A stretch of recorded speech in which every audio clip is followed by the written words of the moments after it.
Hi guys, welcome to the Action Channel. So today I'm so damn excited because this is going to be a lot of fun. Today we're gonna put two action giants, legendary martial artists, up against one another.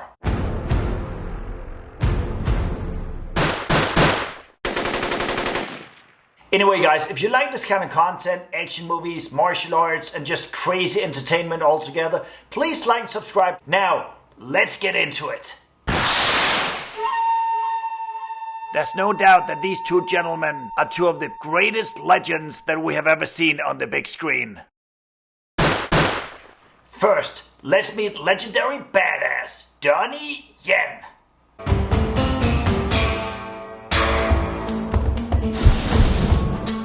Yes, as you can see, Donnie Yen definitely knows how to whoop some butt. But the question here, could he always move like this? Why don't we go back to the beginning and see why it all began? Donnie Yen was born in China but immigrated to the US as a child. When he was 16, he was sent to train with the Beijing Wushu team, the very same team that produced Jet Li and so many others. This man has literally done it all and is therefore very well rounded when it comes down to fighting. His martial arts resume includes Tai Chi, boxing, kickboxing, Jeet Kune Do, Hapkido, mixed martial arts, Taekwondo, Karate, Muay Thai, wrestling, Brazilian Jiu-Jitsu, Judo, Shaolin Kung Fu, Wing Chun, and Wushu. So when you add all that up, it probably means one thing: don't mess with Donnie. Yen describes himself as a mixed martial artist. From a very early age, he focused on Shaolin Kung Fu. He then wanted to learn Taekwondo and spend most of his teens perfecting his skills, earning a 6th degree black belt, which is not bad at all. Donnie Yen landed his first starring role in 1984 in the film Drunken Tai Chi, which was just 2 years after Jet Li got his start in the movies. So these two guys started out pretty much at the same time at around 20 years of age, and they have been doing this for the last 40 years now. It will literally take all day to just mention some of Donnie Yen's many movies, cause the man's resume is quite impressive. Let's just say he's probably best known for the Ip Man movies, A Star Wars Story, and also the latest John Wick movie. Well, let's just say if you think this man only looks good on screen and cannot really fight, well, guess again. This man can most likely whoop your butt, so don't try anything when Donnie's around. There's so much to say about this man, and I could easily do 10 videos just about his martial arts alone, but that will have to wait, because now we have to move on. Guys, I have another great idea. Let's meet legendary legend, Jet Li.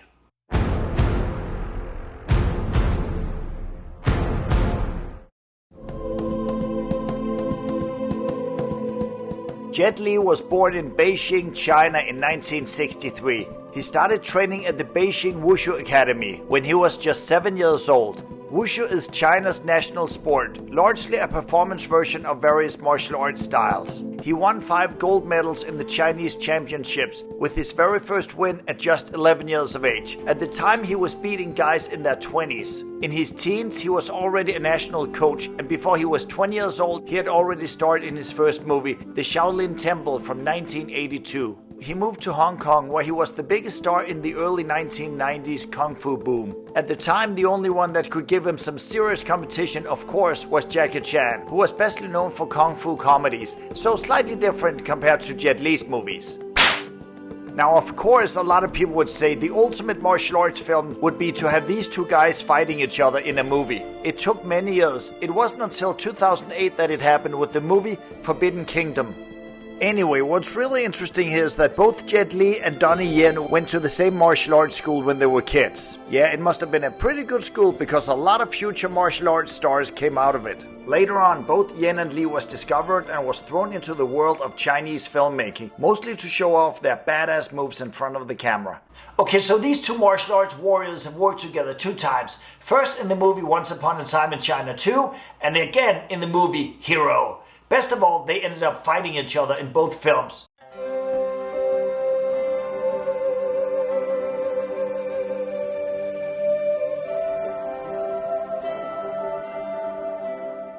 In the movie Once Upon a Time in China 2, Yen plays Commander Lan, who doesn't appear until almost halfway through the movie. Nevertheless, the fight between Jet Li and Donnie Yen is considered one of the best fights of its era. So, today I want to focus on an incident that happened during a fight scene between these two guys. Now a fight scene like this looks pretty fun and entertaining, doesn't it? Well, everything has its price. And these two guys got a little carried away during this fight scene. Now in real life, things got a little out of control. Yen ended up with 6 stitches over his eye when Lee missed a move after having done more than 30 takes. Donnie Yen later claimed the blood spray looked like something out of Kill Bill.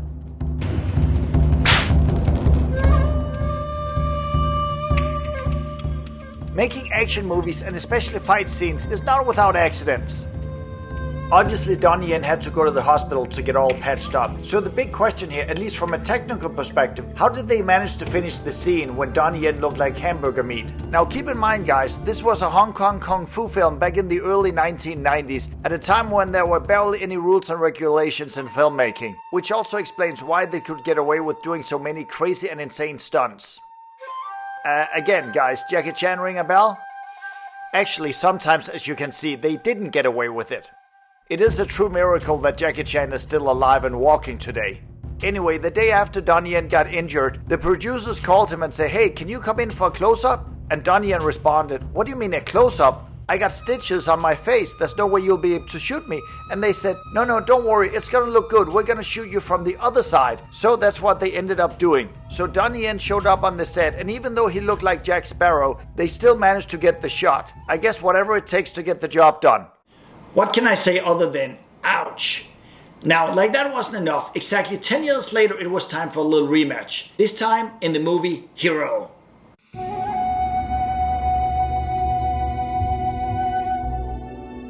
Hero was first released in China on October 24th, 2002. At that time, it was the most expensive project and one of the highest grossing motion pictures in China.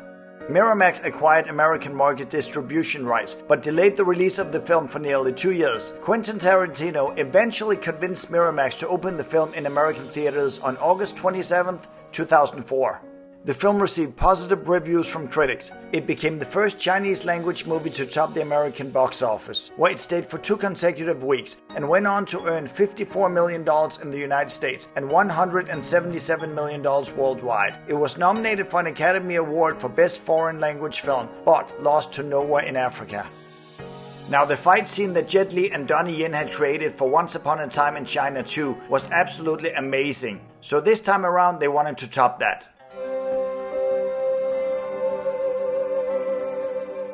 So these 2 great martial art warriors spent 21 days, just the 2 of them, preparing for and shooting this great fight scene. Now, spending that kind of time in Hollywood is unheard of, and these days you would never see that. However, back in the day in the 80s and 90s in low-budget action films, even in Hollywood, things were a little different. Unfortunately, things have changed, and everything is so fast-paced now, which in my mind, the fight scenes and the movies suffer from it. Obviously, the difference between East and West has always been very great, and fight scenes in movies are no exception. Especially in martial arts films, the fighting is the primary thing, whereas the storyline usually is secondary. That also means in the Far East they pay attention to every single little detail. Whereas fights in the West, well, it's more like a good old-fashioned Western. And these days there's a lot of quick cuts, wire work, CG, and in my mind it just doesn't look that good. Now, my personal opinion is that all this modern day Marvel and superhero stuff, it kind of blows, doesn't it?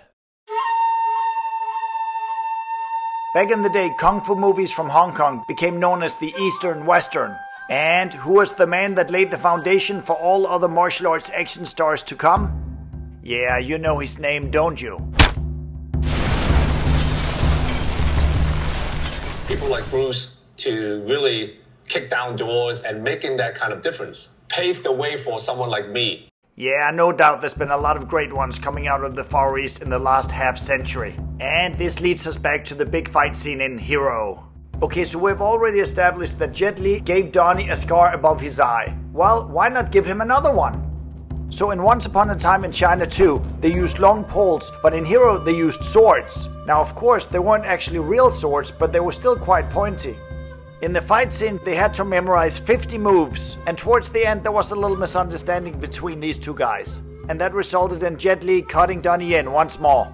What's really interesting here is that Donnie Yen didn't even know that he got injured. It wasn't until Jet Li said, "Hey, Donnie, you're bleeding." And just like 10 years earlier, he got cut just above his eye, this time in the opposite side. I guess you can say Donnie Yen is almost as lucky as Jackie Chan, because he easily could have lost the use of his eye. And not just once, but twice. By now, Donnie Yen had become so immune to getting cut on the face, so he didn't even notice. He whacked me on one side. 10 years later, he whacked me on the other side. Yeah, it seems like Donnie Yen forgot to duck. It's hard to believe, but these two martial arts warriors are actually 60 years old now. Do you guys have a favorite, or do you have an idea who might actually be the best? Let's make some comparisons. Lee is a retired martial artist, wushu champion, film actor, film producer, and philanthropist, just to mention a few things on his extremely long resume. He's widely regarded as one of the most iconic Chinese film stars and one of the most renowned martial arts stars of his generation. I think a lot of young kids today tend to forget, shall we say, the true art, the beauty, the old traditions, and all the great things that comes with true martial arts, and everything that it has to offer, and how it can improve your life and the lives of others. These two guys definitely have not forgotten the old ways. Jet Li is very respected the world over and a true master of martial arts. Instead of politics, he has chosen to focus more on a philosophical path in life. In Jet Li's own words, "I never say to myself I'm the best fighter in the world. If someone learns martial arts solely to pick fights on the street, to lean on it as a keystone weapon in conflicts, to use it to bully and intimidate others, then that person, in my opinion, cannot be considered a true martial artist." Alright, to all you action freaks out there, let's get down to business and ask the question, who would win a real fight between Donnie Yen or Jet Li? Now let's try to make some comparisons between these two action legends and see what might happen if we were to put them up against one another in a fight. Who would you put your money on, Donnie or Jet? There's no doubt that these two gentlemen are some of the greatest martial arts legends of our time. But who is stronger? Who is quicker? Who has the physical advantage? And who has the most experience? So many questions. Okay, now let's take a look. Jet Li's wushu background is quite impressive, but how efficient would he be if he went up against someone as well-rounded as Donnie Yen? So here's where it gets a little tricky, at least for Jet Li. You see, Donnie Yen has also won several World Wushu tournaments, so he understands, at least martial arts-wise, where Jet Li is coming from. And having studied so many different styles himself, Donnie Yen might actually have the upper hand here. Okay, so let's check out the numbers game. They are both the exact same age, so age should not matter at all, whether they're to fight today or they were to fight in their prime. Jet Li stands at 5'6" and weighs around 66 kilos, whereas Donnie Yen also stands at 5'6" and he weighs 75 kilos. Okay, so what can we take away from this? Well, Donnie Yen weighs about 10 kilos or a little over 20 pounds more compared to Jet Li. As you can see, Yen is definitely more buff, which always makes you look pretty damn good on film. But does his muscles make him stronger and more powerful, or does it actually slow him down in a fight? Now, since we're on the subject here with Donnie's great physique, does this look like the average 60-year-old man that potentially could be a grandfather? I don't know about your father or grandfather, but mine certainly did not look anything like this at 60. Then again, they had not spent their entire lives running around kicking ass like Donnie. Alright, so back to these two hard asses and that little chit-chat inside the ring. Or does the fight maybe take place outside the ring, like a good old-fashioned street fight? Does that change anything? I would say Donnie Yen's background is definitely more suitable for a street fight, whereas Wushu is considered more exhibition, so perhaps Jet Li would actually have his hands full. Of course, we all know that anything is possible in a street fight, and if Jet Li plays dirty, then who knows? Maybe Donnie would be a little naive and Jet would actually take advantage of that by being clever and creative. Maybe in the middle of the fight Jet Li would tell a really bad joke and Donnie wouldn't be able to stop laughing. Alright, let's get back to reality. I should mention though, having studied Wushu myself throughout most of my teens, in fact we learned several different ways to break a man's neck as well as his arms, so keep that in mind if you think it's all exhibition. Okay, I'm not going to lie here, I am a little biased since I've always been a huge fan of Jet Li. But if we at least try to leave our emotions out of it, what would the end result look like? I think honestly I have to lean towards Donnie, mostly because he has studied pretty much everything out there and he's so good at it. Donnie is also in absolutely amazing shape. I mean, look at the man, 60 years old. This is impressive for a 30-year-old. And sadly enough, in recent years, Jet Li has also had some health issues. So that definitely wouldn't work in his favor if the fight were to take place today. Now, of course, this fight has never taken place and it never will, mostly because these two guys are close friends and colleagues and they have known each other for decades. But of course, here on the Action Viking, we are allowed to speculate what a fight like this would actually look like. So what about their legacy in the movie business alone? Well, these two guys have over 80 years of experience and have appeared in well over 100 movies. They're both international action stars and have worked obviously both in the Far East as well as in Hollywood. Alright guys, I hope you enjoyed this little video, but please comment, let me know who you think would win a fight between these two guys. Also, I was thinking earlier about maybe making a similar video, but this one maybe could be Dolph Lundgren squaring off with Jet Li. I mean, it would be pretty interesting. This tall, muscular guy that's into Kyokushin karate versus someone like Jet Li that's fast as hell. He has all the skills in the world and he's a badass martial artist. What would happen if we were to put those two guys up against one another? What do you wear, size 3? Of course I was inspired by the first Expendables where they're kinda squaring off, but now tell me if you want me to make a video like that, and also let me know who you think would win between Dolph or Jet. Anyway guys, if you enjoyed this video, please like and subscribe to the channel. I'll see you next week for some more bloody action.